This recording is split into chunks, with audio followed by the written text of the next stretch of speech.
بہت شکریہ کیسر بھائی. اور میرے خیال سے ویسٹ کو اس لیے بھی، یہ میرا پوائنٹ آف ویو ہے اور دیٹ اسٹیبلش بھی ہے کہ 1834 میں ڈیلفن لا لورین ایک میڈم تھیں، انہوں نے اپنے سلیوز کو زندہ جلا ڈالا تھا. اس طرح کے بہت سارے کیسز ہو رہے تھے. روٹس جو ہے وہ ایک بہت ہی famous documentary plus movie plus series تھی، دور جہالت میں دیکھی تھی میں نے. اس کا بہت زیادہ ایک ایموشنل امپیکٹ میرے اوپر ہوا تھا کہ جس طرح کی ٹریٹمنٹ یہ بلیک سلیوز کے ساتھ کرتے تھے. تو آفٹر اتنے سارے جب ان کے اوپر ایلیگیشنز پلس ان کے پروف بھی ہوئے کہ ان کا جو رویہ ہے وہ اپنے سلیوز کے ساتھ بہت ہی جارحانہ، بہت ہی غلیظ قسم کا کرتے تھے ٹریٹمنٹ، تو آفٹر آل ان کو مجبوراً یہ ایبالش کرنا ہی پڑا، یہ سائن امینڈمنٹ کرنا ہی پڑا. دیٹ واز مائی ٹیک. انشاءاللہ فردر آن موو کرتے ہیں آگے اس پر.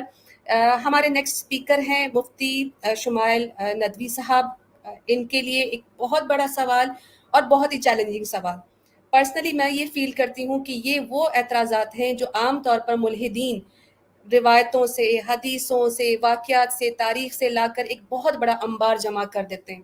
میرے لیے ممکن نہیں تھا کہ میں اس کو بہت ہی شارٹ کر کے پریزنٹ کر سکتی، کیونکہ اس میں ایلیگیشنز بھی بہت زیادہ ہیں، اس میں روایت بھی بہت زیادہ تھی. کوشش کی ہے کہ اس کو ایک کمپرائز فارم میں پیش کر سکوں. مفتی شمائل صاحب کے سامنے یہ میں کویشچن پوز کرتی ہوں کہ لونڈیوں کے ساتھ اس وقت جانوروں والا سلوک کیا جاتا تھا اکارڈنگ ٹو ملحدین. ان کے مطلب اعتراض ہے جہاں ان لونڈیوں کو مارکیٹ میں ایک پروڈکٹ کی طرح پیش کیا جاتا تھا، اور اس کی حالت یہ ہوتی تھی کہ ان کا سطر یہ مقرر کیا جاتا تھا کہ ناف سے لے کے گھٹنے تک گویا مردوں کے سطر جتنا. اس پر مختلف قسم کی روایات موجود ہیں جو دلالت دیتی ہیں کرتی ہیں کہ یہ اعتراض ان کے اوپر ہے اور اسلام میں باندھی عورت کا سطر کیا ہوتا ہے اور ایسا ہوتا تھا. یہاں پر بس نہیں بلکہ ان کی خرید و فروخت کے طریقے میں بھی جو باتیں سامنے آتی ہیں کہ کچھ روایتوں کے مطابق عبداللہ ابن عمر کے متعلق یہ ملتا ہے کہ وہ ایک بار بازار میں گئے، انہوں نے ایک باندی کی ٹانگیں دیکھی، سطر دے مطلب کوئی پردہ نہیں چھوڑا، اس کو اچھے سے چیک کیا. دوسری روایتوں کے اندر یہ بھی ملتا ہے کہ کچھ صحابی جو ہے وہ بازار میں ایک باندی خریدنے گئے تو حضرت عبداللہ ابن عمر نے ان کو بتایا کہ اس طرح نہیں خریدا جاتا، آؤ میں تمہیں بتلاتا ہوں کہ کس طرح خریدا جائے گا. پھر اس کو مکمل طور پر چیک کیا، ٹانگیں، جسم، یہاں تک کہ بھی ایک روایتوں میں ذکر آتا ہے کہ ان کے سینے تک پر بھی ہاتھ رکھا. یعنی متعدد روایتوں میں اس طرح کی رپورٹس ملتی ہیں اور ان سب پر ملحدین اعتراض کرتے ہیں. اب آپ اس پر ان سب باتوں پر کہ اسلام میں لونڈی کا سطر کیا ہے اور ایسی روایتوں کی اسنادی حیثیت کیا ہوگی، صحیح ہے، ضعیف ہے، ان کا صحیح ہونا کس اعتبار سے ہے، غلط ہے تو کس اعتبار سے ہے، کیا تعلیمات ملتی ہیں ہمیں عورت کے سطر کی سطر کے متعلق. جی مفتی صاحب. الحمدللہ والصلاة والسلام علی رسول اللہ ما بعد. السلام علیکم ورحمۃ اللہ وبرکاتہ. سب سے پہلے پینل پر تشریف فرما تمام اسپیکرز، ہمارے ہوسٹ اور جو ویورز ہیں، سب کا میں تہہ دل سے شکریہ ادا کرنا چاہتا ہوں. اب بغیر کسی تاخیر کے آپ کے سوال کی طرف چلتے ہیں. دیکھیں، اللہ تعالیٰ کی جو یہ شریعت ہے، یہ چونکہ عدل و انصاف پر مبنی ہے. اللہ تعالیٰ انسانوں کے مختلف طبقات کی مختلف صلاحیتوں کو دیکھتے ہوئے ان کے مطابق احکامات نازل کرتا ہے، یعنی ان کی صلاحیتوں کے مطابق. تو اللہ تعالیٰ نے جس طرح بہت سے احکامات میں مختلف طبقات میں فرق رکھا ہے، اسی طرح اللہ تعالیٰ نے غلام اور باندیوں کے بہت سے ایسے احکامات ہیں جو کہ آزاد لوگوں سے الگ ہیں، مختلف ہیں. اب جہاں تک باندیوں کا تعلق ہے، تو چونکہ وہ انہیں معاشرے میں سروس دینی ہوتی تھی، بہت زیادہ کام کاج بھی کرنا پڑتا تھا اور بسا اوقات تکلیفوں کا سامنا بھی کرنا پڑتا تھا، یہ نیچرل چیز ہے. تو اللہ تعالیٰ نے ان کی رعایت کرتے ہوئے باندیوں پر، چونکہ اللہ رحمان ہے، رحیم ہے، اور محمد صلی اللہ علیہ وسلم رحمت للعالمین ہے، اس بنیاد پر اللہ تعالیٰ نے شفقت اور رحمت کی بنیاد پر ان کے لیے ایسے احکامات نازل کیے جو کہ عام آزاد عورتیں جو ہوتی ہیں ان کے مقابلے میں وہ احکامات ہلکے ہوتے ہیں، ان پر تخفیف کی جاتی ہے، آسانی کی جاتی ہے. انہی احکامات میں سے ایک حکم حجاب کا حکم بھی ہے، یعنی باندیوں کو اس طرح کا حجاب کرنے کا حکم اللہ تعالیٰ نے نہیں دیا جس طرح کا حکم اللہ تعالیٰ نے آزاد عورتوں کو دیا، تاکہ باندیوں پر آسانی ہو، تخفیف ہو. اب لیکن مسئلہ یہاں پر یہ کھڑا ہوتا ہے، سوال یہ پیدا ہوتا ہے کہ آخر وہ سطر ہے کیا یعنی اگر حجاب میں فرق ہے تو جس طرح عورتوں کا سطر ہوتا ہے آزاد عورتوں کا، ٹھیک اسی طرح باندیوں کا بھی سطر ہے، تو اس کی حد کیا ہے، کتنے حصے کو ہم مانیں گے کہ وہ سطر ہے اور کتنے کو نہیں. تو اسے ہم اس پر ڈسکشن کرنے سے پہلے میں ایک اسکرین شیئر کرنا چاہوں گا. آپ سے ریکویسٹ ہے کہ اسے شیئر کر دیں. جی جی، جیسے ہی آتی ہے ہم اس کو لے لیتے ہیں. جی جی ٹھیک ہو گیا جی، لیں جی. جی چلیں. تو سب سے پہلے جو مسئلہ ہے وہ یہی ہے کہ ایک باندی کا جو سطر ہے وہ کیا ہے. تو دیکھیں اس میں فقہا کے درمیان 3 میجر اوپینینز ہیں. فقہا میں 3 میجر اوپینینز ہیں باندی کے سطر کے متعلق. سب سے پہلا اوپینین جو ہے وہ یہ ہے بین السرۃ الی الرکبہ، کہ ناف سے لے کر نیول سے لے کر نی تک یہ باندی کا سطر ہے. ابھی میں اس پر ڈسکس کروں گا. نمبر 2، دوسرا قول، دوسرا اوپینین جو ہے فقہا کا وہ یہ ہے عورتها مثل عورت الحرہ بالنسبۃ لمحارمها، کہ جس طرح یعنی باندیوں کا سطر اتنا ہے جتنا ایک آزاد عورت کا اپنے محرم کے سامنے ہوتا ہے. اب ایک آزاد عورت کا اپنے محرم کے سامنے سطر کیا ہوتا ہے؟ پورا جسم ہوتا ہے سوائے سر کے، گردن کے، ہاتھ کے اور جو پنڈلیاں ہیں اس کے، باقی پورا جسم سطر ہے. تو ایک قول فقہا کا یہ بھی ہے کہ ان عورتوں کی طرح باندیوں کا سطر ہے جو اپنے محارم کے سامنے وہ جتنا سطر رکھتی ہیں ڈھانک کر. تیسرا قول یہ ہے عورتها کعورت الحرہ، کہ باندی کا سطر بھی اتنا ہی ہے جتنا عام آزاد عورت کا ہے. یعنی باندی اور آزاد کے درمیان سطر میں، آزاد عورت کے درمیان سطر میں کوئی ڈفرنس نہیں ہے. اب یہاں پہ 3 مختلف اقوال ہیں. اسی سے آپ کو اندازہ ہو جانا چاہیے کہ یہ ایک ایسا مسئلہ ہے جو اجتہادی مسئلہ ہے جس میں فقہا نے اجتہاد کیا ہے. یعنی اس مسئلے میں کوئی نص صریح موجود نہیں ہے، قرآن کی کوئی صریح آیت موجود نہیں ہے. اسی طرح احادیث میں کوئی صحیح روایت ایسی مل جائے جس میں اللہ کے نبی صلی اللہ علیہ وسلم نے باندی کے سطر کو الگ قرار دیا ہو، یہ کتاب و سنت میں ملنا مشکل ہے. اور جو روایتیں ملتی ہیں اس پر ہم بات کریں گے انشاءاللہ. تو یہ ایک اجتہادی مسئلہ ہے. اب چلیے اجتہادی مسئلہ ہی صحیح، اب ہم اسی پر دیکھ لیتے ہیں. بہرحال ہمارے فقہ اسلامی کے یہ اقوال ہیں. تو آپ سب سے پہلے اس کو دیکھیں. نمبر 3، یہ جو قول ہے فقہا کا کہ باندی کا سطر اتنا ہی ہے جتنا آزاد عورت کا سطر ہوتا ہے، تو اس پہ تو کوئی اعتراض ہی نہیں بنتا، ملحدین اس پر اعتراض کر ہی نہیں سکتے. نمبر 2، دوسرا قول جو ہے فقہا کا کہ باندی کا سطر اتنا ہے جتنا ایک عورت کا محرم کے سامنے ہوتا ہے، اس پر بھی اعتراض نہیں ہو سکتا. کیونکہ باندیوں کے لیے یہ جو حکم بعض فقہا نے دیا ہے کہ اتنا عام آدمیوں کے سامنے وہ کھول سکتی ہے جتنا آزاد عورت محرم کے سامنے کھول سکتی ہے، یہ ان پر تخفیف کے لیے، ان پر آسانی کے لیے، کیونکہ انہیں سروس دینی ہوتی ہے، بہت زیادہ کام کاج کرنا ہوتا ہے. اگر ان پر اس طرح کا مکمل حجاب نافذ کر دیا جاتا تو ہوتا یہ کہ ان پر بہت زیادہ مشقت آ جاتی، بہت زیادہ دشواریاں ہوتی، اس لیے یہ تخفیف دی گئی ہے. ہاں، یہ جو قول جن فقہا کا ہے اس پر وہ یہ بھی شرط لگاتے ہیں کہ یہ اس وقت ہے کہ جب فتنے کا اندیشہ نہ ہو. اگر کوئی باندی ہے اور فتنے کا اندیشہ ہو جائے، وہ سر کھول کرے، مثلا ہاتھ کھول کرے جس طرح محرم کے سامنے کھول سکتے ہیں، وہ بازار میں اتنا کھول کرے، پیر قدم کھول کرے. اب اس سے فتنے کا اگر اندیشہ ہو تو ایسی باندی پر لازم ہوگا کہ وہ مکمل حجاب کرے جس طرح عام آزاد عورتیں حجاب کرتی ہیں.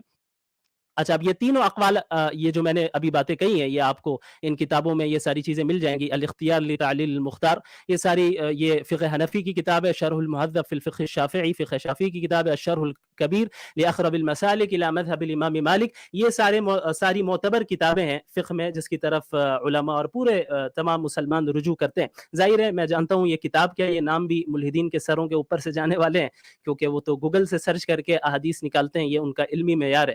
بہرحال اب یہ جو دو اوپینین ہے اس پر تو اعتراض ہو نہیں سکتا. اب جو یہ تیسرا اوپینین ہے جس پر اعتراض کیا جاتا ہے وہ ہے بین السرۃ الی الرکبہ، کہ وہ فقہا جو یہ کہتے ہیں کہ باندی کا سطر نیول سے لے کر نی تک ہے، ناف سے لے کر گھٹنے تک ہے، اس کے متعلق کیا فقہا نے کہا ہے؟ جن علماء نے اس رائے کو ایکسپٹ کیا ہے ان علماء کی کیا رائے ہے، ہم انہی سے پوچھیں گے، ان ملحدین سے نہیں سمجھیں گے.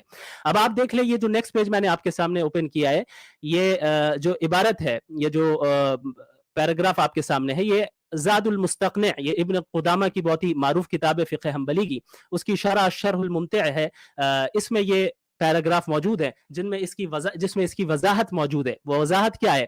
الامۃ ولو بالغہ وہی المملوکہ عورتها من السرة الى الركبة, کہ ایک جو باندی ہے اگرچہ وہ بالغ ہو, چونکہ وہ پوزیسڈ ہے, مملوکہ ہے, تو اس کا جو سطر ہے وہ نیول سے گھٹنے تک ہے, لیکن فلو صلت الامۃ مکشوفۃ البدن ما عدا ما بین السرۃ والرکبہ فصلاتها صحیحہ, اگر ایک ایسی باندی نماز پڑھتی ہے صرف بین السرہ اور رکبہ یعنی نیول اور نی کے درمیان کے حصے کو ڈھانک کر باقی پورا جسم اس کا کھلا ہو, اگر اس کنڈیشن میں وہ نماز پڑھتی ہے فصلاتها صحیحہ, اس کی نماز صحیح ہے.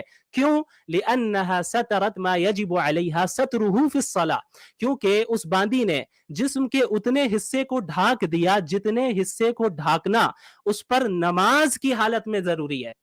تو معلوم ہمیں یہ ہوا کہ یہ جو بین السرتی والرکبہ والی اوپینین ہے, والی رائے ہے فقہا کی کہ ناف سے لے کر گھٹنے تک باندی کا سطر ہے, یہ عام حالت میں نہیں, یہ نماز کے لیے, یعنی نماز کا منیمم سطر ہے. نماز کا سطر کا بھی مطلب یہ نہیں کہ وہ جب نماز پڑھے گی تو پورے کپڑے اتار کر بس اتنا ہی ڈھانکے گی, نہیں, منیمم.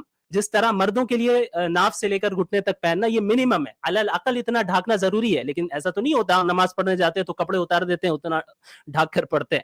تو یہ ان کے لیے اس کی رخصت دی گئی, ان پر تخفیف کیا گیا ان کی آسانی کے لیے کہ نماز کا سطر الگ ہے اور نظر کا سطر الگ ہے. تو جن فقہا نے اس قول کو اختیار کیا ان کے نزدیک نماز کا سطر الگ ہے اور نظر کا سطر, دیکھنے کا سطر, لوگوں کے سامنے آنے کا سطر الگ ہے. وہ کیسے؟ اب آپ دیکھیں کہ فقہا کے یہاں ایک عورت جب باہر جائے گی بازار میں تو وہ اپنے چہرے کو ڈھانکے گی. کیوں؟ کیونکہ اس میں فتنے کا اندیشہ ہے. لیکن جب نماز پڑھے گی تو نماز کی حالت میں اس کو چہرہ ڈھانکنا اس کے لیے ضروری نہیں ہے. اور بعض فقہا تو مکروہ قرار دیتے کہ نماز میں اگر تنہائی میں پڑھ رہی ہے تو چہرہ نہیں ڈھانکے گی. تو اس سے معلوم ہوا کہ نماز کا سطر الگ ہوتا ہے اور لوگوں کے سامنے آنے کا سطر الگ ہوتا ہے. تو یہ اس روایت اس لائن سے ہمیں پتہ چل گیا فقہا کے اس قول سے کہ یہ نماز کے متعلق ہے. اب آئیے نظر کا کیا حکم ہے. آپ کے سامنے شیخ الاسلام ابن تیمیہ رحمہ اللہ, ان کے نام سے کون ہی واقف نہیں ہوگا, وہ فرماتے ہیں اسی کتاب میں, یہ آپ کو پیراگراف مل جائے گا, ان المقصود من الحجاب هو ستر ما يخاف منه الفتنہ بخلاف الصلاة.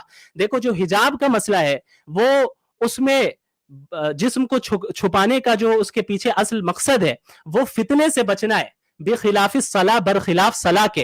وَلِهَذَا يَجِبُ عَلَى الْإِنسَانِ أَن يَسْتَتِرَ فِي الصَّلَاةِ, یعنی نماز میں فتنے کی وجہ سے ہم عورتیں یا مرد یا آزاد ہو یا پھر جو ہے باندی ہو, فتنے کی وجہ سے سطر نہیں کرتی ہیں. نماز میں جسم کو ڈھانکنا نماز کی وجہ سے. اسی لیے اگر تنہائی میں اگر کوئی بندہ نماز پڑھ رہا ہو جہاں کوئی اسے دیکھنے والا نہیں ہے, جیسا کہ انہوں نے یہ ذکر کیا ہے, تو ایسے موقع پہ بھی اس کو اپنے پورے جسم کو ڈھانکنا اس کے لیے ضروری ہوگا. تو اس کے بعد یہ لکھتے ہیں لیکن فی باب النظر, لیکن جہاں تک دیکھنے کا تعلق ہے, انما یجب التستر حیث ینظر الناس, تو اس وقت اس جسم کو ڈھانکنا ضروری ہوگا جہاں بھی لوگ دیکھنے لگ جائیں گے.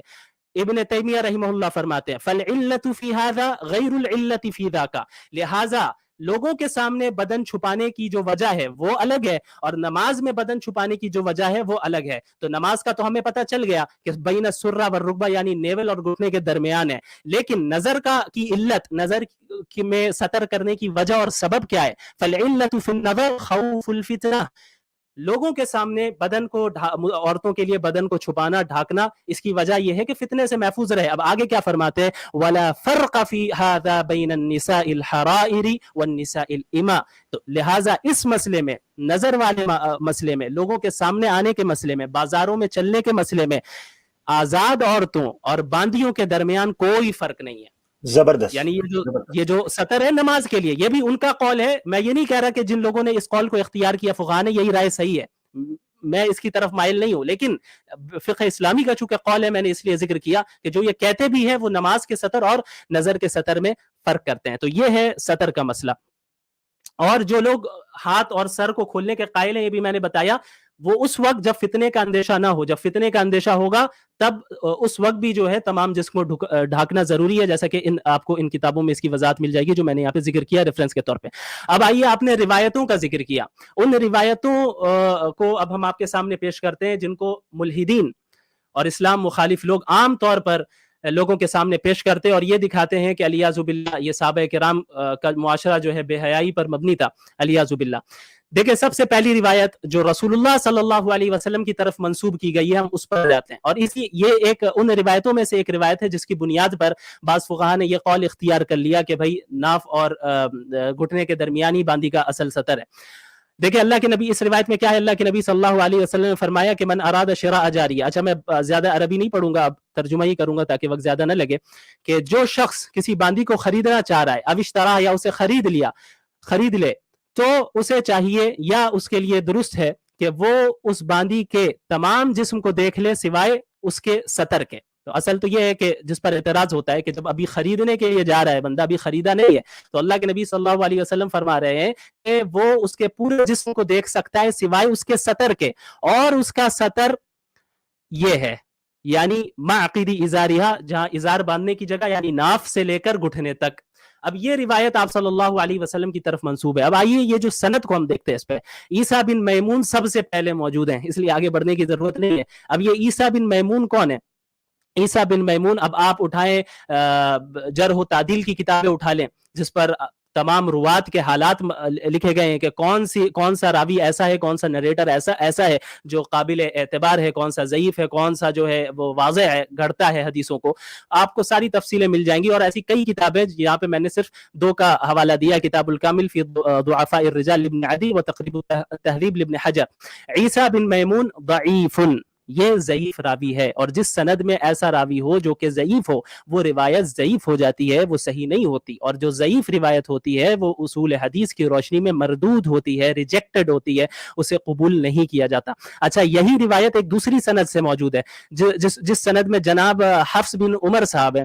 اب یہ کون ہے، آپ ان کے متعلق بھی دیکھ لیں، یہ بھی راوی ضعیف ہے. لہٰذا دونوں سند جو اس روایت کی جو دونوں سندیں ہیں وہ دونوں ضعیف ہیں، اس لیے وہ محدثین کے نزدیک اور اس مسلمانوں کے نزدیک قابل قبول نہیں ہے. اچھا اب آئیں آپ اس روایت کی طرف. اب دوسری روایت آپ کے سامنے، یہ بھی بہت زیادہ یہ روایت پیش کی جاتی ہے. یہ روایت کیا ہے؟ انس بن مالک رضی اللہ عنہ فرماتے ہیں کہ کن جواری عمر یخدمننا کاشفات الرؤوس تضطرب ثدیہن بادیۃ خدامہن، کہ حضرت عمر رضی اللہ عنہ کی جو باندیاں ہوتی تھی وہ ہماری، یعنی جب وہ لوگ حضرت عمر کے گھر میں ہوتے تھے تو وہ ہماری خدمت کیا کرتی تھی. کاشفات الرؤوس، سر کھلے ہوتے تھے ان کے، یعنی سر ڈھکے نہیں ہوتے تھے، بال کھلے ہوتے تھے. تضطرب ثدیہن، یہ اعتراض کا باعث بنتا ہے یہ لفظ تضطرب ثدیہن، کہ ان کے جو بریسٹ سے تھے وہ کام کرتے وقت ہلتے رہتے تھے. تو اس سے یہ انہوں نے یہ ثابت کرنے کی کوشش کی کہ العیاذ باللہ، کہ اس سے یہ ثابت ہوا کہ حضرت عمر رضی اللہ عنہ کی جو باندیاں تھی وہ اپنے سینوں کو ڈھانک کر نہیں رہا کرتی تھی، بادیۃ خدامہن، کہ ان کے جو اینکلٹس ہیں وہ بھی ظاہر تھے. تو اب آپ یہ جو روایت ہے اس کی سند کو دیکھیں. حدثنی حماد و نصر بن طریف، بیان کس سے کیا جا رہا ہے؟ نصر بن طریف. یہ اس واقعے کو بیان کرنے کی جو یہ سند ہے، اس میں ایک راوی، ایک نریٹر ہے نصر بن طریف. نصر بن طریف کون ہے؟ اب آپ دیکھ لیں، یحییٰ فرماتے ہیں لسان المیزان لابن حجر، آپ 8116 جو راوی نمبر ہے نصر بن طریف کا، اس میں آپ جا کر دیکھ سکتے ہیں. یحییٰ فرماتے ہیں من المعروفین بوضع الحدیث، یہ شخص تو حدیثوں کو گڑنے والوں میں مشہور ہے، یعنی یہ شخص حدیثوں کو گڑتا ہے، سب کو معلوم ہے، معروف ہے. یہ متہم بالکذب او الکذب، یہ جو ہے جھوٹ کا الزام ہے اس پر، یہ جھوٹی حدیثیں گڑتا رہتا ہے اور معروف شخص ہے، چھپا ہوا نہیں ہے. اب آپ بتائیے ایسا شخص جو متہم بالکذب ہو، جو جھوٹ بولتا ہو، حدیثیں گڑتا ہو، کیا ہم اپنے دین کو ایسے شخص سے لیں گے؟ اب آگے چلیے، یہ دیکھیں کہ اب یہی واقعہ دوسری سند سے موجود ہے، اور یہ سند صحیح ہے، یعنی یہ واقعہ صحیح ہے. حضرت انس بن مالک نے جو فرمایا ہے کہ وہ ان کے گھر میں رہتے تھے اور جب جاتے تھے تو ان کی جو باندیاں ہوتی تھی حضرت عمر کی، وہ خدمت کرتی تھی، اور یہ صحیح سند کے ساتھ موجود ہے جو بیہقی کی روایت ہے 322.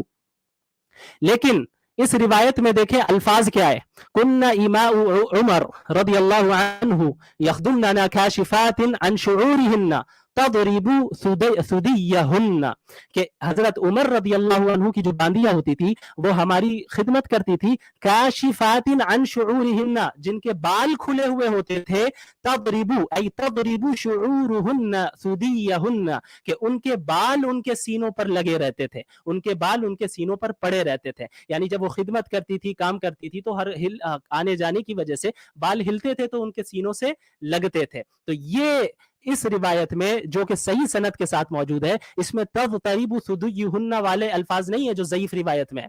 اور صحیح روایت میں کیا ہے؟ تضرب ثدیہن، کہ بال ان کے سینوں پر پڑے رہتے تھے، اور اس میں کوئی اعتراض کی بات نہیں ہے. ابھی میں نے بتایا کہ فقہا کا ایک قول یہ ہے کہ بھئی وہ جو ہے محرم کے سامنے ایک عورت جتنا کھول سکتی ہے، ایک باندی کام کرنے کی وجہ سے اتنا کھول سکتی ہے جب فتنے کا اندیشہ نہ ہو. اب چونکہ وہاں حضرت عمر تھے، حضرت انس بن مالک تھے، دیگر صحابہ تھے، تقویٰ میں ان کا کیا معیار ہے، وہاں پہ فتنے کا اندیشہ ہو ہی نہیں سکتا، اس لیے وہ بال کھول کر وہاں پر موجود تھیں. تو اس لیے اس روایت کو جس طرح پیش کیا جاتا ہے یہ غلط ثابت ہوتا ہے. اس کے بعد آئیے آپ اگلی روایت میں.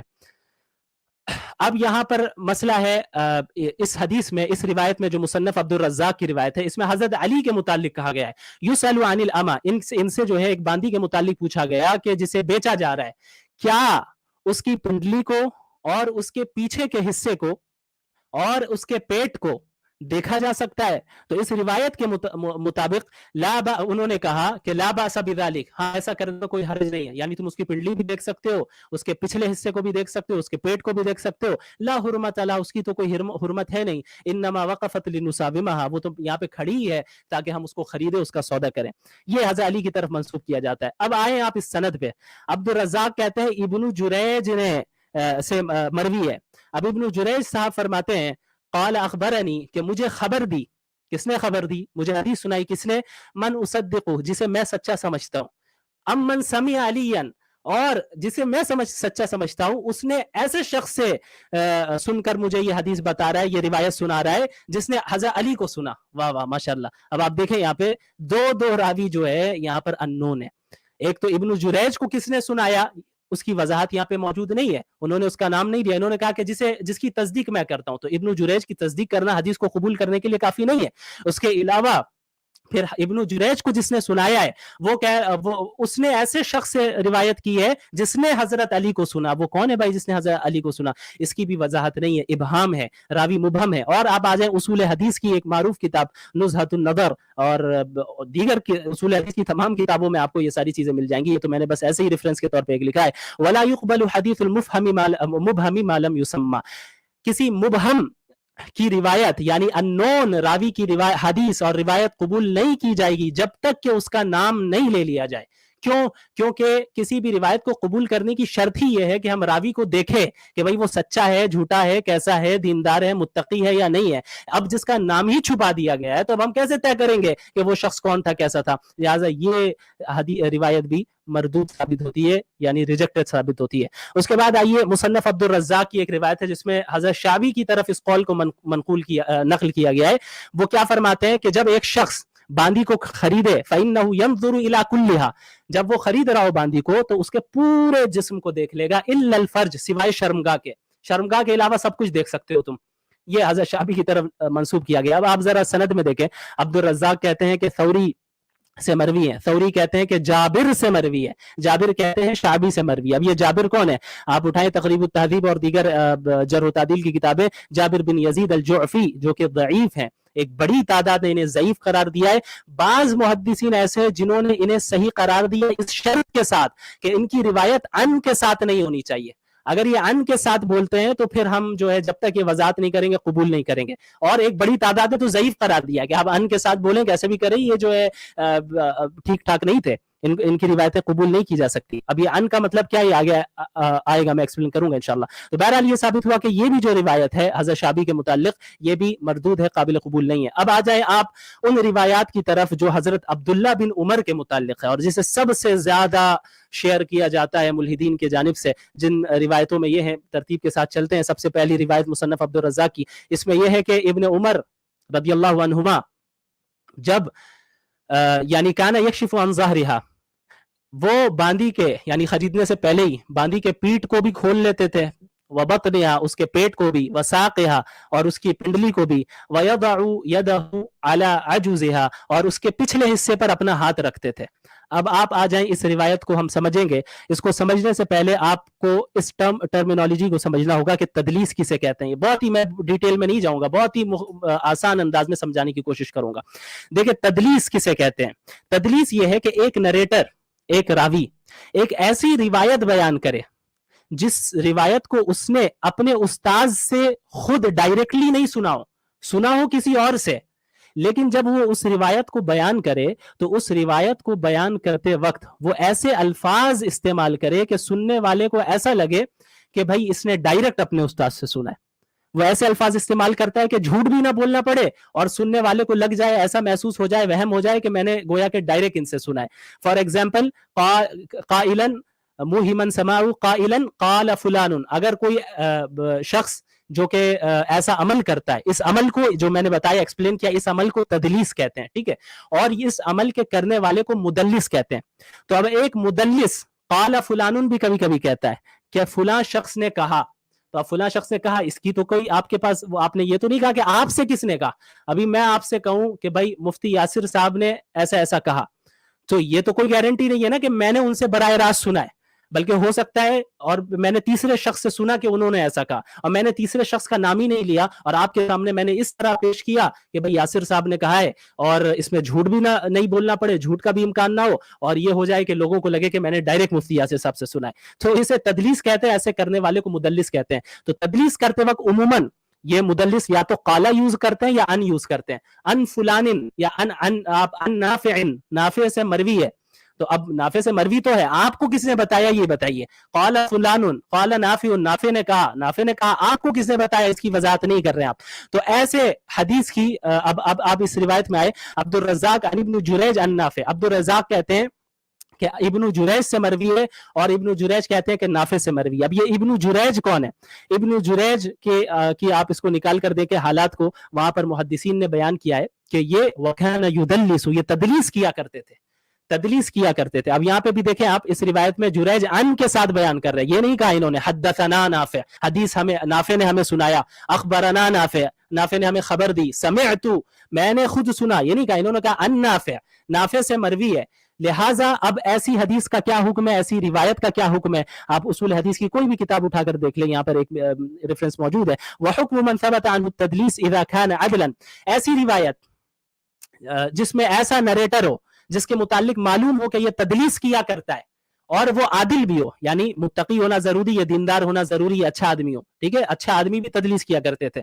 تو اللہ يقبل منه الا ما صرح فيه بالتحديث على الاصح. تو اس راوی سے اس وقت تک اس کی روایت کو، ہم حدیث کو، اس روایت کو قبول نہیں کریں گے الا ما صرح فيه، جب تک کہ وہ یہ واضح نہ کر دے کہ اس نے خود سنا ہے اور سنانے والے نے اسے خود سنایا ہے. تو اب آپ دیکھیں، اگر ابن جریج جو کہ مدلس ہیں، اگر یہ کہتے کہ نافع نے مجھے خود سنایا ہے یا میں نے سنا ہے، تو پھر تو ان کی روایت قابل قبول ہوتی. لیکن یہ کہہ رہے ہیں ان نافع، نافع سے مروی ہے، جو کہ مدلس کی پہچان ہے، یہاں پہ ذکر کیا گیا ہے. لہٰذا تدلیس کی بنیاد پر اس روایت کو اصول حدیث کی روشنی میں قابل قبول تسلیم نہیں کیا جائے گا، ریجیکٹ کیا جائے گا. اب یہ مسئلہ آپ کو تدلیس کا سمجھ میں آ گیا، باقی روایتیں بڑی آسانی سے سمجھ میں آ جائیں گی. مصنف عبد الرزاق کی الگ روایت ہے، جس میں انہوں نے ہوسٹ صاحبہ نے بھی اب یہ کہا کہ ایک روایت میں کہ ابن عمر نے راستے میں دیکھا کہ بھئی بعض تجار جمع ہیں، ایک باندی کو دیکھ رہے ہیں، تو وہ آگے آتے ہیں ابن عمر اور خود فکشف عن بعض ساقیہ، ان کی پنڈلی کے بعض حصے کو کھولتے ہیں، ووضع یدہ علی بطنہا، اور اس کے پیٹ پر اپنا ہاتھ رکھتے ہیں. ٹھیک ہے، اب آپ آ جائیں اس روایت میں، دیکھیں عبد الرزاق بیان کرتے ہیں کہ ابن جریج نے کہا، ابن جریج وہی ہے جو تدلیس کرتے ہیں، لیکن اس جگہ پہ انہوں نے تدلیس نہیں کی، انہوں نے کہا اخبرنی، مجھے خبر دی. لیکن مسئلہ کیا ہوا کہ انہیں شک ہو گیا، انہیں یاد ہی نہیں آ رہا، شک کیا یاد نہیں آ رہا ہے، کنفرم نہیں بتا پا رہے یہ کہ بھائی مجھے عمر نے سنایا ہے یا ابو الزبیر نے. اخبرنی عمر او ابو الزبیر، عمر نے سنایا یا ابو الزبیر نے. اب دیکھیں اب انہیں شک بھی کن پر ہو جا رہا ہے، یعنی یہ جو شک ہو رہا ہے ظاہری طور پہ یہ کن کے متعلق ہو رہا ہے. ابو الزبیر موجود ہے یہاں پہ.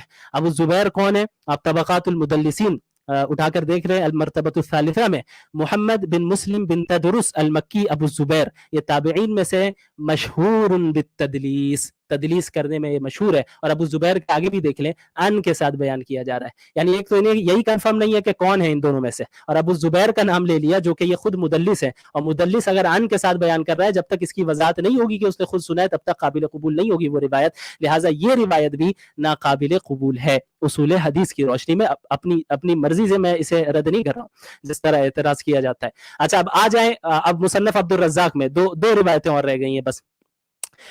اس میں ہے کہ ابن عمر رضی اللہ عنہما نے اپنے ہاتھ کو بین ثدییہا ثم ہزہا، باندی کے بریسٹس کے درمیان اپنے ہاتھ کو رکھا، ثم ہزہا، پھر اسے انہوں نے باندی کو ہلایا.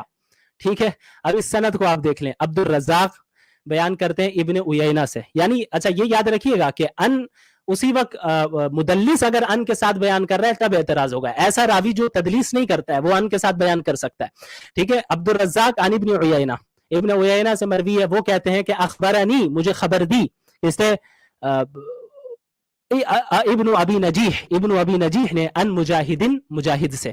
اب ابن ابی نجیح کون ہے؟ یہ اب طبقات المدلسین اٹھا کر دیکھ لیں آپ المرتبۃ الثالثہ میں. المرتبۃ الثالثہ والوں یعنی اس طبقے میں جتنے مدلسین ہیں ان کی بڑی شرائط ہیں, وہ اتنی ڈیٹیل میں نہیں جاؤں گا. عبداللہ بن ابی نجیح المکی المفسر اکثر عن مجاہدن, حضرت مجاہد سے جو انہوں نے کثرت سے روایت کی ہے. وَكَانَ يُدَلِّسُ عَنْهُ, حضرت مجاہد سے جب روایت کیا کرتے تھے تو اکثر تدریس کیا کرتے تھے. وصفہ بذلک النسائی, نسائی نے بھی ان کے متعلق یہی بتایا. اب آپ یہاں دیکھیں ابن ابی نجیح کن سے روایت کر رہے ہیں؟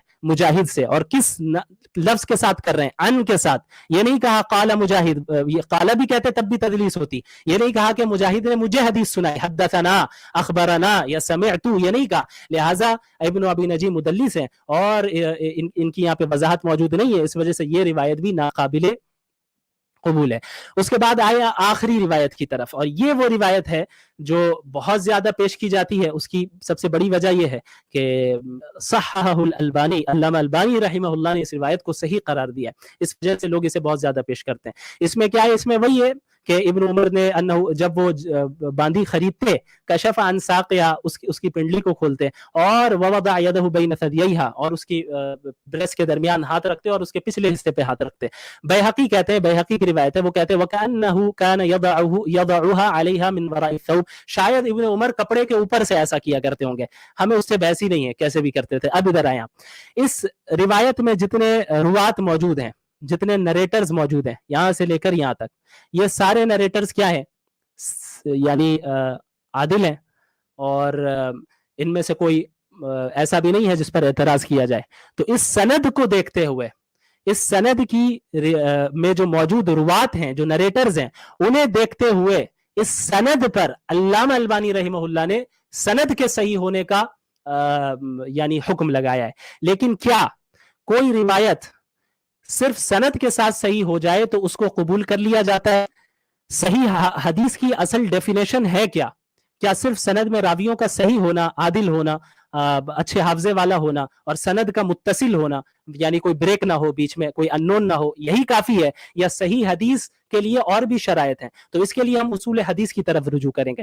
اور اب ہم جانیں گے سب سے پہلے کہ بھئی صحیح حدیث کہتے کس کو ہے. صحیح حدیث کی تعریف اور ڈیفینیشن آپ کے سامنے یہاں پہ موجود ہے, اور یہ آپ کو ہر اصول حدیث کی کتاب میں مل جائے گی. وہ کیا ہے؟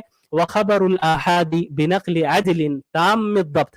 پہلی شرط یہ ہے کہ روایت کرنے والا جو نریٹر ہے وہ عادل ہونا چاہیے. روایت کرنے والوں کے متعلق ابھی یہ شرط چل رہی ہے, عادل ہونا چاہیے. عادل کا مطلب کیا ہے؟ کہ عاقل ہو, بالغ ہو, مسلمان ہو, دیندار ہو, متقی ہو, جھوٹ نہیں بولتا ہو, سری گناہ نہ کیا کرتا ہو. یہ ساری شرائط داخل ہے تب عادل ہوگا. اس کے بعد دوسری شرط تام الضبط. جس حدیث کو وہ بیان کر رہا ہے وہ اس کی حفاظت کرنے میں بھی وہ کیا ہے نا, اس کی حفاظت کرنے میں بھی اس کو اہتمام ہونا چاہیے. یعنی جس روایت کو وہ بیان کر رہا ہے اس کو محفوظ اس نے اچھی طریقے سے کیا ہو. اب اس کے دو طریقے ہو سکتے ہیں, یا تو یادداشت اس کی اتنی مضبوط ہو کہ وہ, میں کہتا ہوں ایکوریسی لیول, اس کا ایکوریسی لیول بہت ہائی ہو. جی ایکوریسی لیول, جی جزاکم اللہ خیرن, بہت ہائی ہو. یا یہ ہے کہ وہ جو ہے لکھنے کے اعتبار سے اس میں بھی یہ چیز داخل ہو جاتی ہے, یعنی حدیث کو اس نے محفوظ رکھا ہو, تام الضبط. یہ دوسری شرط ہے. اب تیسری شرط کیا ہے؟ متصل السند. اس چین کی جو سند ہے, یعنی وہ جو چین ہے, چین آف نریٹر ہے, وہ متصل ہونا چاہیے. متصل ہونے کا کیا مطلب ہے؟ ہر راوی, ہر نریٹر نے جس کا وہ نام لے رہا ہے اپنے اوپر والے سے ڈائریکٹ سنا ہو, اس نے بیچ میں کوئی ایسا جھول نہ ہو, بیچ میں کوئی انون نہ ہو, انون نریٹر نہ ہو, ڈائریکٹ اس نے سنا ہو, تب یہ سند متصل ہوگی. لیکن کیا صرف یہی 3 شرط ہونا حدیث کی صحیح ہونے کے لیے کافی ہے؟ جیسا کہ یہ 3 شرط بظاہر اوپر معلوم ہو رہی ہے صحیح ہے, نہیں. صحیح حدیث کی ڈیفینیشن کے لیے 2 شرط اور ہے, یعنی صحیح حدیث کو سمجھنے کے لیے اور اسے قبول کرنے کے لیے ان 3 شرائط کے علاوہ 2 شرط اور ہے جن کا پورا ہونا ضروری ہے. وہ 2 شرط کیا ہے؟ غیر معلل ولا شاذ. نہ ہی وہ روایت شاذ ہونی چاہیے نہ ہی معلل. شاذ پر ابھی بحث نہیں کرنا ہے, ابھی مسئلہ ہے غیر معلل, کہ وہ روایت معلل بھی نہیں ہونا چاہیے. اب وہ معلل کسے کہتے ہیں؟ آپ مقدمہ ابن صلاح اٹھا کر دیکھ لیں, کسی بھی اصول حدیث کو اٹھا کر دیکھ لیں کتاب کو, فالحدیث المعلل هو الحديث الذي اطلع فيه على علة تقدح في صحته مع أن ظاهره السلامة منها. حدیث معلل یا وہ روایت جو معلل ہے اس روایت کو کہتے ہیں جس کے اندر ایک ایسا چھپا ہوا عیب ہو، جس کے اندر ایک ایسی چھپی ہوئی خرابی ہو جو کہ اس روایت، اس نریشن کی آتھینٹسٹی کو ختم کر دیتی ہے، باوجود اس کے کہ اس روایت کا جو ظاہری پہلو ہو، ظاہری اعتبار سے اگر روایت کو آپ دیکھیں تو وہ محفوظ اور بالکل صحیح سالم معلوم ہو. یعنی اس روایت کو دیکھ کر تو بظاہر لگے کہ بھائی ہاں ٹھیک ہے، راوی تو سب صحیح ہے اور سب اچھے ہیں، عادل ہیں، تام الضبط ہے، ایکوریسی لیول بھی ٹھیک ہے اور سند بھی متصل ہے. بظاہر دیکھنے سے لگے کہ بھائی جو ہے یہ روایت تو صحیح ہے، لیکن اس روایت کے اندر کوئی ایسی خرابی ہو جو چھپی ہوئی ہو، ہر ایک آسانی سے سمجھ بھی نہ سکے. اگر ایسی علت اور ایسی خرابی بھی اس میں پائی جائے گی تو پھر کیا ہوگا؟ وہ روایت صحیح کے حکم میں داخل نہیں ہوگی، کیونکہ صحیح ہونے کے لیے معلل نہ ہونا بھی داخل ہے. اچھا، وہ خرابی اور وہ چھپا ہوا عیب جو میں نے کہا وہ کس طرح کا ہو؟ یہ عیب سند میں بھی ہو سکتا ہے، یہ عیب متن میں بھی ہو سکتا ہے. ٹھیک ہے، سند یہ ہے کہ جو نریٹر بیان کرتے ہیں کہ فلاں نے فلاں سے سنا، فلاں نے، اور متن کیا ہے کہ جو بات یہ نریٹ کر رہے ہیں اس کو متن کہتے ہیں. تو اب یہ دونوں جگہ ہو سکتی ہے. اور عیب، یہ جو چھپا ہوا عیب ہے، اس کی بھی مختلف قسمیں ہو سکتی ہیں، لیکن تمام قسموں کو یہاں ذکر کرنا ضروری نہیں ہے، بلکہ ہم جو اس حدیث کے متعلق، اس روایت کے متعلق بات کر رہے ہیں اس کو سمجھنے کے لیے ابن جوزی رحمہ اللہ کا یہ قول کافی ہے جو فتح المغیث للسخاوی 114 میں آپ یہ پیراگراف حاصل کر سکتے ہیں. ابن جوزی رحمہ اللہ بہت بڑی شخصیت ہے. کیا فرماتے ہیں؟ وَكُلَّ حَدِيثٍ رَأَيْتُهُ، ہر وہ حدیث، یعنی ایسی حدیث جسے میں نے دیکھا ہے، یخالف العقول او یناقض الاصول، کوئی بھی ایسی حدیث جو عقل کے خلاف بات نقل کی جا رہی ہے، اس میں کوئی بھی ایسی روایت جو عقل کے یعنی خلاف عقل ہو، کیونکہ شریعت کا کوئی حکم خلاف عقل نہیں ہو سکتا ہے، ماورا بیونڈ ہو سکتا ہے، عقل کے خلاف نہیں ہو سکتا، لیکن کوئی ایسی روایت آ جائے جو کہ عقل کے خلاف ہو، یا پھر یناقض الاصول، شریعت کے جو اصول ہیں، اصول مسلمہ ہے، شریعت کے جو ڈیفینٹ پرنسپلز ہیں ان کے خلاف ہو، اس میں کوئی ایسی بات کہی جا رہی ہے جو اصول مسلمہ کے خلاف ہو. کیا فرماتے ہیں؟ فَاعْلَمْ أَنَّهُ موضوع، تو جان لو کہ یہ روایت موضوع ہوتی ہے، من گھڑت ہوتی ہے. فَلَا يُتَكَلَّفُ اعْتِبَارُهُ، أي لا تعتبر رواته ولا تنظر او لا تنظر في جرحهم. اور ایسی روایت کے ہم نریٹرز، ایسی روایت جب اگر آ جائے تو اس کے نریٹر پر چھان بین کرنے کی ضرورت نہیں ہے. اب ایسی روایت کے نریٹر سارے اچھے ہی کیوں نہ ہو جائے، پھر بھی جان لو کہ یہ روایت موضوع ہے. کیوں؟ کیونکہ اس کے یہ روایت معلل ہو جا رہی ہے، اس کے اندر ایک ایسی چیز پائی جا رہی ہے جو شریعت کے اصول کے خلاف ہے. او ما یناقض الکتاب والسنہ، یا ایسی کوئی کتاب اس میں نقل کی جا رہی ہے، یعنی ایسی کوئی بات اس میں نقل کی جا رہی ہے اس روایت میں جو کتاب اللہ یعنی قرآن کریم کے بالکل خلاف ہو، یا سنت کے بالکل خلاف ہو، یا اجماع قطعی کے بالکل خلاف ہو، اور اس میں تعویل کی بھی گنجائش نہ ہو. ایسی روایت میں اگرچہ تمام نریٹر صحیح ہو، اس کی سند متصل ہو، پھر بھی ہم اسے ریجیکٹ کریں گے. اب آپ دیکھیں اس روایت میں جس کو علامہ البانی نے اس کی سند کو صحیح قرار دیا ہے، اس روایت میں کیا بیان کیا گیا ابن عمر رضی اللہ عنہما کے متعلق، یہ آپ کے سامنے موجود ہے. اب اس کے اندر کیا علت پائی جا رہی ہے، اس میں اب اس پر آپ غور کر لیں. ابن عمر رضی اللہ عنہما کا یہ عمل کہ بغیر باندی کو خریدے، ابھی خریدا نہیں ہے، اس کے جسم کو ٹچ کرنا، چاہے کہیں بھی ٹچ کرے، یہ ایک عمل ہے. اور دوسری طرف ہم کتاب اللہ کو دیکھتے ہیں، اللہ کی کتاب کو، جس میں اللہ تعالیٰ فرماتے ان اللہ یأمر بالعدل والإحسان وإیتاء ذی القربى وینہی عن الفحشاء. اللہ تعالیٰ تو فحش چیزوں سے تمہیں منع کرتا ہے. فحش ہر اس برائی کو کہتے ہیں، فحش ہر اس برائی کو کہتے ہیں جو عقل سلیم اسے برا سمجھے.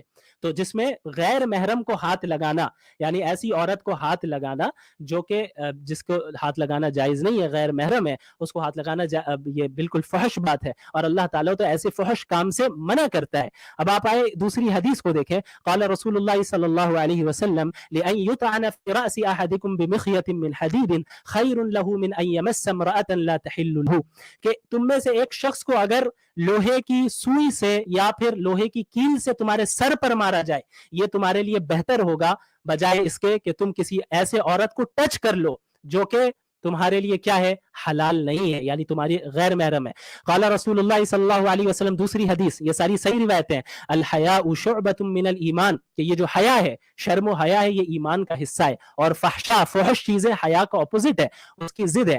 تو یہ روایت جو یہاں پر منقول ہے، یہ روایت شریعت کے ان تمام اصول مسلمہ سے ٹکرا رہی ہے، قرآن کی آیت سے بھی ٹکرا رہی ہے، حدیث سے بھی ٹکرا رہی ہے، اور شریعت کے جو جتنے بھی ڈیفینیٹ پرنسپلز ہیں کہ بھائی غیر محرم کو ٹچ نہیں کیا جا سکتا، یہ حرام ہے، یہ ایک اصول ہے، اس کے خلاف اس روایت میں بات کی جا رہی ہے. لہٰذا یہ روایت کیا ہو گئی؟ یہ روایت معلل ہوئی، یہ روایت معلل ہوئی، اگرچہ اس کی سند میں تمام راوی صحیح ہے. تو معلل ہونے کی بنیاد پر یہ روایت صحیح نہیں قرار دی جا سکتی، کیونکہ اصول حدیث میں اس کی وضاحت موجود ہے. صحیح حدیث وہی ہوگی، وہی مانی جائے گی جو ان تمام 3-4 شرائط کے علاوہ غیر معلل، اس کا معلل نہ ہونا یہ بھی ضروری ہے.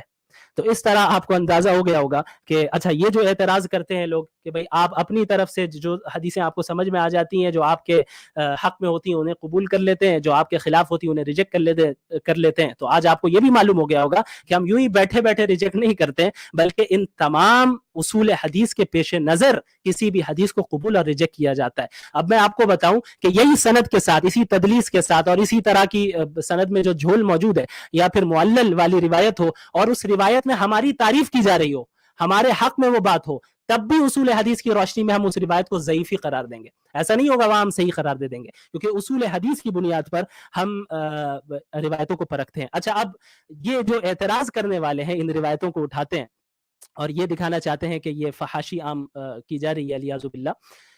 تو اچھا یہ کرنے والے بھی کون ہیں؟ کرنے والے وہ ہیں جو کہ عورتوں کے لیے یہ رائٹ سمجھتے ہیں، اور عورتوں کا یہ حق سمجھتے ہیں کہ وہ اپنے کپڑے کو جو ہے یعنی وہ اگر کم پہننا چاہتی ہے تو اس کا حق ہے، اس کا رائٹ ہے، یہ وومن رائٹ میں سے ہے. اور اس جگہ پر انہیں یہ بے حیائی نظر نہیں آئے گی، لیکن ان روایتوں کو اٹھا کر وہ بے حیائی کہنے لگتے ہیں. اور جہاں تک سطر کا تعلق ہے اس کی وضاحت تو میں نے آپ لوگوں کے سامنے کر دی ہے. تو اس پر بھی جو ہے ان کا یہ اعتراض ہوتا ہے کہ بھائی یہ تو بے حیائی ہے. اور اس کے علاوہ آج کے دور میں ایسے کتنے اسکولز ہیں جہاں پر عورتوں کو لڑکیوں کو مجبور کیا جاتا ہے کہ اسکرٹ پہن کر آپ کو جانا ہے، اسکول آنا ہے، اسکرٹ پہننے کے بغیر آپ اسکول میں نہیں آ سکتی. ایسے کتنے انڈسٹریز ہیں، آپ ایئر لائنز والوں کو دیکھ لیں جہاں پہ ایئر ہوسٹس کو اسکرٹ ہی پہننا ہوگا، بہت سے ایئر لائنز میں وہاں پر ان پر زور زبردستی کی جاتی ہے کہ نہیں انہیں وہی پہننا ہوگا. اس وقت آپ کیوں نہیں کہتے ہیں، اس وقت اعتراض کیوں نہیں کرتے ہیں؟ وہ مسئلہ جو کہ پاسٹ کا مسئلہ ہے، جو کہ گزر چکا ہے، اس پر تو آپ بیٹھ کر 6 گھنٹے 9 گھنٹے اسٹریم کرتے ہیں، جو کہ گزر چکا ہے. اور جو پریزنٹ میں جو حالات ہیں، پریزنٹ میں جس طرح عورتوں کو کپڑے اتروائے جا رہے ہیں اور انہیں فورس کیا جا رہا ہے، اس پر بھی ذرا 6 گھنٹے 7 گھنٹے آپ لوگ اسٹریم کریں. جزاکم اللہ خیرا وآخر دعوانا الحمدللہ رب العالمین. ماشاءاللہ بہت زبردست اور بڑی علمی پریزنٹیشن تھی، بہت شاندار. اور بھائی مجھے علینا بہن بہت معذرت دی ہے، آپ کا تھا، لیکن ایک چیز ہے وہ میرے I just have to say it کہ جس لیول پہ مفتی صاحب نے جا کے ان کا سافٹ ویئر اپڈیٹ کیا ہے، اب اگر محدین میں سیلف ریسپیکٹ نام کی کوئی ایک شریڈ بھی ہے نا، ایک شائبہ بھی ہے، تو آپ کے پاس 2 ہی آپشن ہیں کہ یا تو آج کے بعد ان روایات کا آپ ذکر نہیں کریں گے، جیسے ایک روایت کے ایک راوی ایک اصول حدیث کو اپلائی کر کے بتایا ہے، آپ ان کو استعمال نہ کریں، یا ایسے ہی اسٹریم کر کے ایک روایت کے بارے میں بتائیں کہ ہم نے آپ کو کیوں غلط بتایا ہے. اب جنرل کامنٹ نہیں چلیں گے کہ نہیں چھپا رہے ہیں، نہیں دفاع کر رہے ہیں، وہ کر رہے ہیں. اب آپ یہ روایتیں آپ لے کے آئے تھے، ہم نہیں لے کے آئے تھے. جس لیول پہ آپ کا سافٹ ویئر اپڈیٹ ہو گیا، اب روایتوں کے جواب میں روایتیں ہی ہمیں چاہیے اور بتائیں کہ اس میں کیا کیا غلطیاں ہیں ہماری بات میں. نہیں تو وہ چلو وہ محاورہ آپ نے سنا ہوا ہے، ڈو دیٹ. اچھا، اور صرف پریزنٹیشن نہیں ہے، ماشاءاللہ بڑی سوفسٹیکیشن کے ساتھ پریزنٹیشن ہے. جو معیار ہم نے سیٹ کر دیا ہے الحمدللہ، اس معیار پر میں نہیں سمجھتا کہ کوئی ملحد پہنچ پائے گا، کوئی مرتد پہنچ پائے گا. میں صرف مختصر جس سٹینڈرڈ کی آپ نے بات کی، بہت میں معافی چاہوں گا قطع کلامی کی. میں ڈیٹا کیسے گیدر کیا جاتا ہے اور کیسے یوٹیلائز کیا جاتا ہے، یہ پوری ایک سائنس ہے. میں الحمدللہ یونیورسٹی آف بیڈفورڈ شائر میں اس کا لیکچرر رہ چکا ہوں، اور یہ جو سٹینڈرڈ مفتی صاحب نے یہاں پہ یہ جو انہوں نے مینٹین کیا ہے، یہ انٹرنیشنل لیول ہے. یہ وہ ہے جو ہم ویسٹ کی یونیورسٹیز میں پڑھاتے ہیں کہ اس طرح سے آپ ایک چیز کو چھان کے کہ کسی کو کوئی شک رہے ہی نہ ہے. اگر کسی کو، تو جیسے میں نے آگے کہا ہے کہ جو سافٹ ویئر آپ کا اپڈیٹ ہو گیا ہے